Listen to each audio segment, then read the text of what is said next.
Welcome to Compassionate Living. Maintaining a healthy marriage while parenting is not about never struggling. It is about learning how to struggle together without turning each other into the enemy. Parenting changes everything: sleep, money, time, identity, intimacy, even the way you talk. Each stage of parenting asks something new of a couple, and if you do not adapt on purpose, you end up adapting by accident. That is usually when resentment builds. This video is about staying on the same team through every stage of parenting. It is about common mistakes that quietly destroy connection. It is about practical systems that help you communicate before you explode. And it is about romance, not as a grand gesture, but as a living thing you feed in small, consistent ways. If you are in a good season, this will help you protect it. If you are in a hard season, this will give you a way back to each other. The marriage is the climate the children live in. A lot of couples focus on the kids so intensely that the marriage becomes the background. But children do not only experience parenting, they experience the emotional atmosphere of the home. They learn safety through tone, tension, repair, and warmth. A strong marriage does not mean a perfect marriage. It means a relationship where conflict is handled with respect, where both adults take responsibility, and where repair is normal. When your marriage is stable, parenting becomes easier. Not because parenting is easy, but because you are not carrying it alone. You have a partner, not a competitor. Team mindset first, solutions second. If you want one guiding principle for every stage of parenting, it is this: you are on the same team. That sounds obvious, but in real life, couples slip into roles that turn them into opponents. One becomes the strict one becomes the soft one becomes the planner, one becomes the spontaneous one becomes the primary parent, one becomes the helper. Once those roles harden, the relationship starts to feel like a workplace with unequal labor and constant performance reviews. Team mindset means you stop measuring who is right and start measuring what is working. It means you defend each other in front of the kids. It means you correct privately, not publicly. It means you both assume the other person is trying to do the right thing, even when their approach triggers you. Most parenting fights are not about the kids. Most parenting fights are not really about bedtime, screen time, food, or discipline. Those are the surface topics. Underneath, the fight is often about one of these: feeling alone, feeling criticized, feeling like your partner does not respect you, feeling like you are carrying more of the mental load, feeling like you cannot relax because everything depends on you, feeling like you are losing the relationship you used to have. If you keep arguing at the surface level, you will never solve the real issue. The key is to learn to ask a better question. Instead of, "Why do you always undermine me?" Try, "When you do that in front of the kids, I feel alone and embarrassed. Can we talk about how to handle it as a team?" Instead of, "You never help." Try, "I feel overloaded and I need a specific plan for dividing responsibilities." You do not need perfect communication. You need honest communication before resentment becomes your primary language. The stages of parenting and the marriage stress points. Every parenting stage has predictable strain points. It helps to name them. When you name them, you stop treating them like personal failures, and you start treating them like a season that requires strategy. Stage 1: pregnancy and newborn life. Common stressors: sleep deprivation, physical recovery, hormonal shifts, identity changes, money anxiety, an uneven division of labor, one partner feeling left out, the other partner feeling touched out. What helps most in this stage is not romance. It is protection. It is practical support. It is emotional gentleness. This is the season to stop keeping score.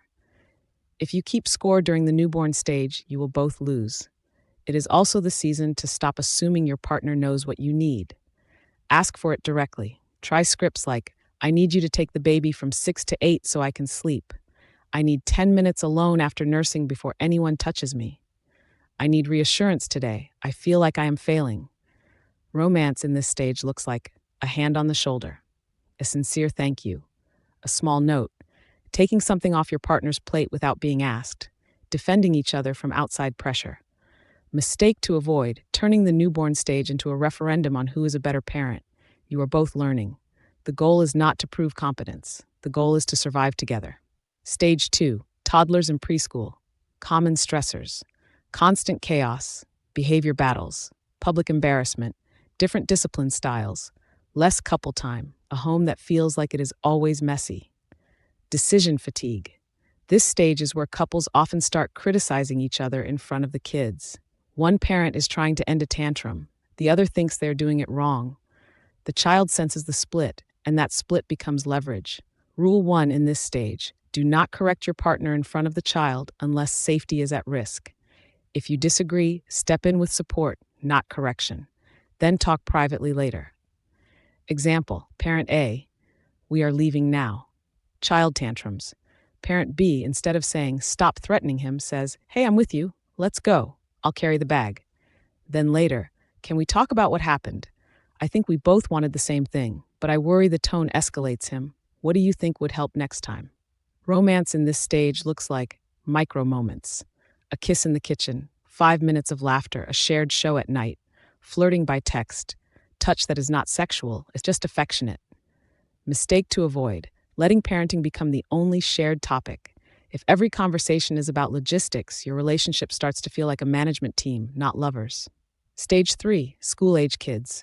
Common stressors, homework conflicts, overscheduling, different values around school and sports, social issues, technology and screens, one parent becoming the default parent for school communication, less patience due to work stress. This stage is where mental load becomes a major marriage issue. It is not only the tasks, it is the invisible responsibility of remembering everything. If one parent always knows the schedule, the teacher's name, the dentist appointment, the birthday party gift, and the field trip form, they are carrying a second job. The other parent may not mean to be absent, but impact matters. A practical fix: create a shared system, a shared calendar, a weekly planning meeting, a clear division of recurring tasks. Then protect couple time as non-negotiable. If you wait for life to slow down, you will wait forever. Romance in this stage looks like scheduled date nights that do not feel like chores, shared hobbies, a morning coffee ritual, a walk after dinner, a weekend morning where you flirt, not talk about chores. Mistake to avoid: using the kids as your emotional outlet. Some parents become emotionally close to their children while becoming emotionally distant from their spouse. You can love your kids deeply without making them your primary emotional partner. Stage 4, tweens and teens. Common stressors, high conflict, teen attitude, risk behaviors, different tolerance for rules, fear, old wounds from your own childhood triggered by your teen, arguments about consequences, feeling judged by your partner, feeling powerless. This stage creates intense parenting disagreements because the stakes feel higher. You are not arguing about bedtime. You are arguing about vaping, sex, school refusal, driving, mental health, or peer groups. This is where the marriage needs a serious framework for conflict. The most important mindset in the teen years: both parents want what is best for the child. You just have different maps. If you start from that assumption, your conversations change. If you start from "you are too strict" or "you are too permissive," you will trigger defensiveness and stop listening. A better approach is to name the shared goal first. Example: we both want her safe and stable. Then name the difference. I think strict limits are safety, and I think connection is safety. Then find the overlap. What limits can we agree on that still protect connection? Romance in this stage looks like a renewed sense of adult identity, trips or small adventures, time alone without guilt, flirting again, remembering you are more than parents. Mistake to avoid: letting the teen become the third person in your marriage. Some couples start aligning with the teen against the other parent. That destroys trust. Never make your child your ally against your spouse. Stage 5, launching kids in empty nest. Common stressors, identity loss, different grief responses, different expectations for adult children, financial stress, caregiving for aging parents, realizing the marriage has been neglected. This stage can be beautiful or brutal. If you invested in connection all along, you rediscover each other. If you did not, you may look across the table at a stranger. This stage requires intentional rebuilding. Romance in this stage looks like real dates, new shared goals, travel, relearning physical intimacy, deep conversation. Mistake to avoid: assuming things will fix themselves once the kids are gone. The marriage needs attention now, not later. How to stay on the same team. Here are concrete practices that work in every stage. Create a shared parenting vision. A lot of conflict comes from unclear values. You are both reacting in the moment without a shared blueprint. Have a conversation when you are calm. Write it down if needed. Discuss what kind of adults do we hope our kids become? What do we want our home to feel like? What behaviors are non-negotiable? What does respect look like in our family? What does discipline mean to each of us? How do we want to handle mistakes? What is our approach to screens, sleep, food, school? You will not agree on everything. The goal is not perfect agreement. The goal is clarity. When you know what you both care about, you argue less and problem solve more. Separate the person from the strategy. Your spouse is not the problem. The strategy is the problem. Instead of, you never discipline. Try, I think the current approach is not working and I want to find a plan we both trust. Instead of, you're too harsh. Try, when the tone gets sharp, I worry it increases fear. Can we try a different approach and see if it works better? When you attack the person, you get defensiveness. When you examine the strategy, you get collaboration. Use repair quickly. Repair is the skill that keeps marriages alive.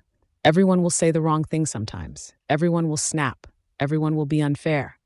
The difference between stable couples and unstable couples is not perfection. It is repair. A repair can be simple. I was sharp. I'm sorry. I don't like how I talk to you. Can we reset? I love you. I'm stressed. I don't want to fight. If you have kids, repairs also teach them something critical. They learn that conflict does not mean abandonment. Do regular check-ins. You asked for check-ins and I agree. This is one of the most effective tools for preventing blow-ups. Do a weekly check-in. Keep it short, 20 to 30 minutes. Structure. First, appreciation. Each person says one thing they noticed and appreciated. Second, stress. Each person names what is hardest this week. Third, logistics. Review schedule and responsibilities. Fourth, relationship. Ask, what do you need from me this week to feel supported? Fifth, romance. Schedule one small thing together. This turns the marriage from reactive to proactive. Establish veto power. Veto power is not about controlling each other. It is about protecting shared values and safety. A healthy veto system has rules. Rule 1, veto is for significant issues, not personal preferences. Rule 2, veto requires an alternative plan, not just no, but no, and here's what I think could work. Rule 3, veto is used privately, not in front of the kids. Examples of healthy veto topics: safety, major discipline consequences, medical decisions, school decisions, exposure to adult conflict, time and schedule boundaries. This prevents one parent from feeling steamrolled. It also protects the child from inconsistent rules. Keep conflict away from the kids whenever possible. Kids do not need to see a conflict-free home. That is unrealistic. But they should not be exposed to prolonged hostility, contempt, sarcasm, or personal attacks. If you feel escalation, call a pause. Use a phrase like, we need a moment. We will talk and come back. Then come back. That matters. If you pause and never return, the tension stays in the air. Show your kids what repair looks like. Protect romance on purpose. Romance does not survive parenting by accident. You have to treat it as part of the family system, not an extra. Here are realistic ways to keep it alive. Micro-intimacy. Hold hands while watching a show. Kiss before leaving the house. Sit close. Touch as a habit. Make eye contact and smile. Emotional intimacy. Ask real questions. What are you worried about? What are you excited about? What do you miss? What do you need? Play. Flirt. Tease gently. Send a text that is not logistical. Laugh together. Time. Schedule it. Put it on the calendar. People hate that idea because they want romance to be spontaneous. But parenting is not spontaneous. If you do not schedule time, there is none. Sex. Talk about it honestly. Many couples struggle because one partner feels rejected and the other feels pressured. The solution is not guilt. The solution is collaboration. Find a pace that honors both people. Sometimes that begins with non-sexual touch and rebuilding safety. Mistakes to avoid that damage the marriage. There are a few patterns that are particularly destructive. Criticizing in front of the kids. Even if you are right, it creates division and disrespect. Keeping score. If you constantly track who did more, you will stop seeing each other's effort. Assuming bad intent. Most of the time, your spouse is not trying to ruin anything. They are stressed, tired, triggered, or overwhelmed. Using contempt, eye-rolling, Sarcasm, mockery, or disgust are relationship poisons. Letting parenting replace partnership. If you never talk about anything but the kids, you lose your relationship. Turning disagreements into character attacks. You're selfish. You're lazy. You're a bad parent. Those statements create wounds that do not heal quickly. Communication tools that actually work. When emotions are high, communication needs structure. Here are tools that help. The two-sentence rule. When you are upset, say it in 2 sentences, then pause. Example, I felt dismissed when you made that decision without me. I need us to talk before we set consequences. Then stop, let them respond. If you keep talking, you will escalate. The mirror technique. One person speaks, the other repeats back what they heard before responding. I hear that you felt alone and like I undermined you. That simple reflection reduces defensiveness. The soft start. Start with your feelings and your desire, not an accusation. Bad start. You never back me up. Soft start. I need support in front of the kids. Can we agree on a plan for that? Name the need, not the blame. The 24-hour rule for big topics. If you are too emotional, do not decide consequences or major parenting decisions in the heat of the moment. Take 24 hours if you can.